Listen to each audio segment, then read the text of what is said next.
মামাবাড়ির সব থেকে পছন্দের জায়গা। এখানে তো ছোট থেকেই অনেক স্মৃতি রয়েছে। ছোটবেলায় যখনই মায়ের সাথে মামাবাড়ি আসতাম, এলেই তো ভোর ভোর উঠে যেতাম মামা মামিদের সাথে মাঠে গিয়ে নিজের হাতে গাছ থেকে সবজি তুলতাম।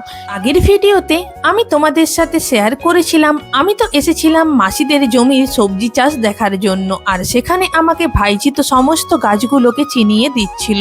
তবে এমন কিছু কিছু গাছ তো রয়েছে যেগুলো আমি চিনি, তবে ভাইজি আমাকে সমস্ত গাছগুলোকেই বলে বলে দিচ্ছিল।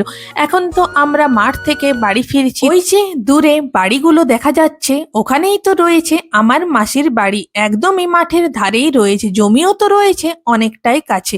আর এই যে সমস্ত ধনে গাছগুলো দেখতে পাচ্ছ, দেখো কত ফুল ধরে রয়েছে, আর ধনেও তো গাছে ধরে রয়েছে। গাছগুলো কতটাই বড় বড় হয়ে রয়েছে। এই সাইডে তো আরো বিভিন্ন ধরনের সবজি গাছ দেখছিলাম। এই যে এখন দেখতে পারছো এগুলো তো রয়েছে শশা গাছ, তবে শশা তো ভিতরে ভিতরে ধরে রয়েছে, উপর থেকে তো দেখতে পাওয়া যাচ্ছে না। তবে এবারে মাঠের মধ্যে শশা চাষ একটু কম পরিমাণেই দেখতে পেলাম। প্রত্যেক টাইমে আলাদা আলাদা ধরনের তো চাষ করা হয়। এখনকার যা সিজন, সেই সিজনে সমস্ত সবজি সকলেরই জমিতেই রয়েছে।